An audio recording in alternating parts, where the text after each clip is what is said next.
It looks like the Trump-Marjorie Taylor Greene relationship is officially over, with Trump going scorched earth against the Georgia Congresswoman on Truth Social. This isn't just a spat, it's a political nuclear event.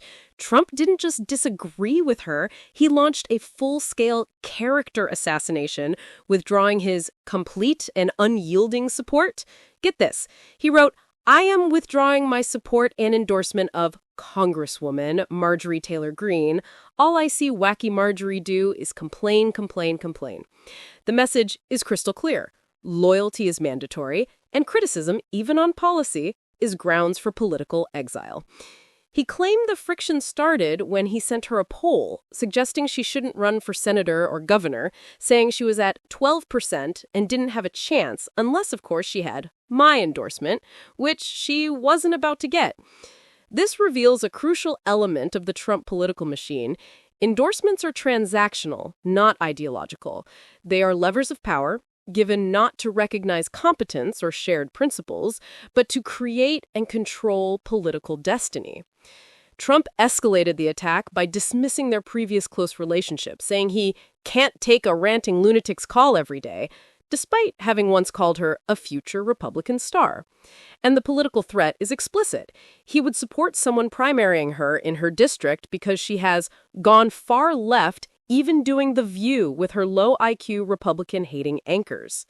Think about that. He's completely withdrawing his powerful endorsement and encouraging a primary challenge, a direct political threat to her career. This is a massive test of how much weight a Trump endorsement carries against a well-established, MAGA-aligned incumbent in a deep red district. Now for Marjorie Taylor Greene's response. She immediately hit back on Twitter, and this is where the drama truly exploded. She didn't just defend herself, she flipped the script and hit Trump on what she claims is his most sensitive political weak point right now, the Epstein files. She posted a screenshot of a text message she allegedly sent the president, suggesting he should lean into the release of the files, claiming Epstein was the spider that wove the web of the deep state. Then she wrote publicly, "President Trump just attacked me and lied about me. I haven't called him at all." Here's the kicker, the staggering accusation that links the personal feud to a national scandal. Apparently, this is what sent him over the edge. The Epstein files. And of course, he's coming after me hard to make an example to scare all the other Republicans before next week's vote to release the Epstein files. Greene is painting this whole public meltdown not as a personal spat over an unreturned phone call or a poor poll number, but as an act of political coercion designed to intimidate other Republicans like Thomas Massie, Lauren Boebert, and Nancy Mace, who also signed the discharge petition to force a vote on the files. She is essentially accusing the former president of actively covering up information and using his political power to protect himself from a growing scandal he has repeatedly dismissed as a hoax. Greene's response wasn't just political, it was profoundly personal and theological, positioning herself as a servant of principle, not a sycophant. She made it clear where her priorities lie. "I've supported President Trump with too much of my precious time, too much of my own money, but I don't worship or serve Donald Trump. I worship God, Jesus is my savior, and I serve my district and the American people." This is a critical moment for the MAGA movement.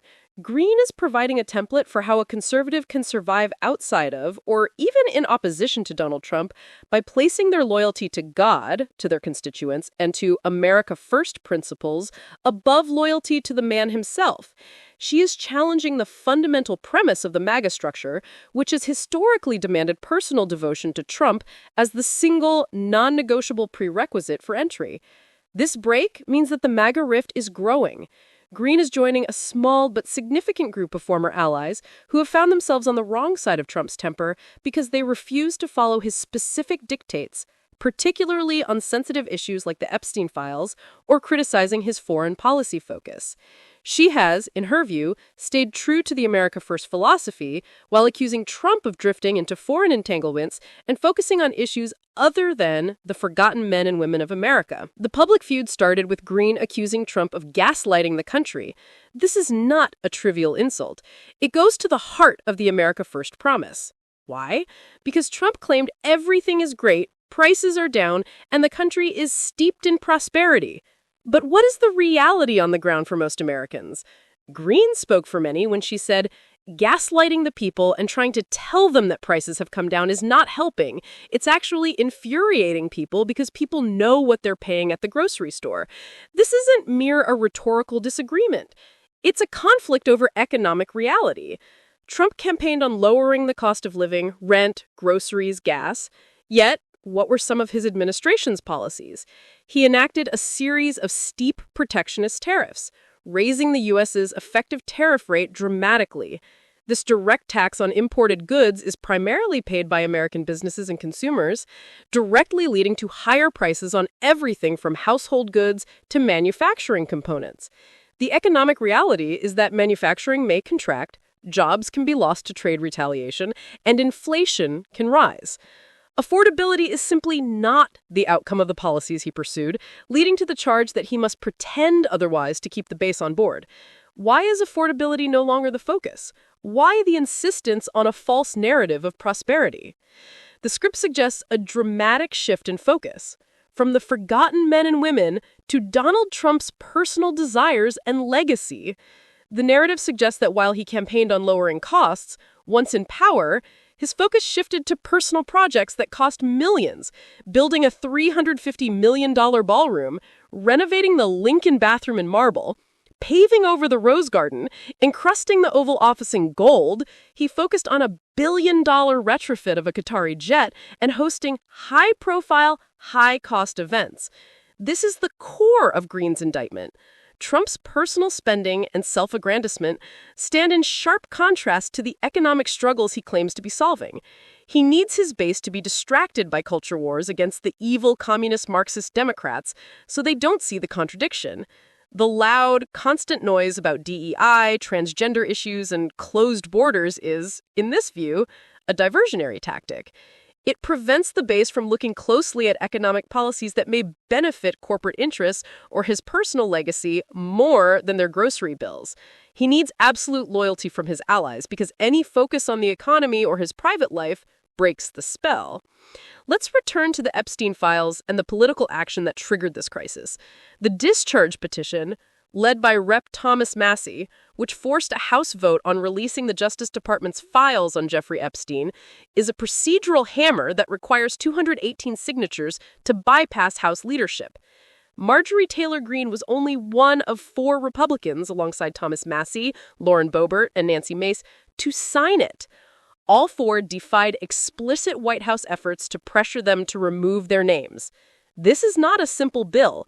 This resolution would require the Attorney General to release all DOJ documents related to Epstein within 30 days. Trump ran on transparency and once promised to get to the bottom of the Epstein case.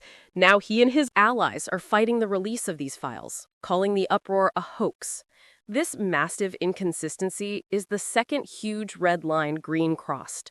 For her, supporting the discharge petition is about transparency and defending women who are victims of rape. For Trump, the sudden focus on foreign policy and his scramble to stop the vote suggests an overriding concern about what might be in those documents. The pattern is evident. Trump demands loyalty, but the moment someone refuses to lie on his behalf or to protect his personal vulnerabilities, they are cut off. What are the long-term implications of this feud? The loyalty test. The Trump-Greene feud is a crucial test case for the future of the MAGA movement. Can a politician maintain a conservative base without the personal endorsement of Donald Trump? Greene has massive fundraising ability and a devoted local base. However, a Trump-endorsed primary challenger would pour resources and attention into Georgia's 14th district. The financial cost. In previous primary challenges against Greene, her opponents struggled despite receiving significant Republican cash from outside the state. Greene's campaign fund, which has historically been robust, is her shield. However, a Trump-backed challenger, promised complete and unyielding support, will have access to unparalleled national grassroots fundraising and media attention. The ideological divide. The split is not over if America should come first, but how. Greene is using the America First banner to demand a domestic focus and accountability on the Epstein files. Trump is using the America First banner to enforce personal loyalty and dismiss any issue he deems personally inconvenient. The political battleground is shifting from ideological differences between Republicans and Democrats to a loyalty war within the Republican Party itself. The political severing of ties between Donald Trump and Marjorie Taylor Greene is an extraordinary event that reveals deep fault lines in the modern Republican Party. The takeaway is that Trump is engaged in a zero-sum war to surround himself with people who will lie to you on his behalf. The fact that so few Republicans, apart from the handful on the discharge petition, have spoken out suggests that the vast majority of the GOP hierarchy values personal allegiance to the former president over the principles of transparency and affordability that he himself once championed. This party ran on helping you, and instead they appear to be helping Trump. Remember that. The immediate political action is the impending vote on the Epstein files. Will more Republicans defy Trump's public rebuke of Greene, or will her fate serve as a cautionary tale? The situation is dynamic, and the political landscape in Georgia and nationally is changing rapidly. If you found this analysis clear, if it helped you understand the true priorities at play in Washington, please take a moment to smash that like button and, most importantly, subscribe to this YouTube channel. Thank you for watching.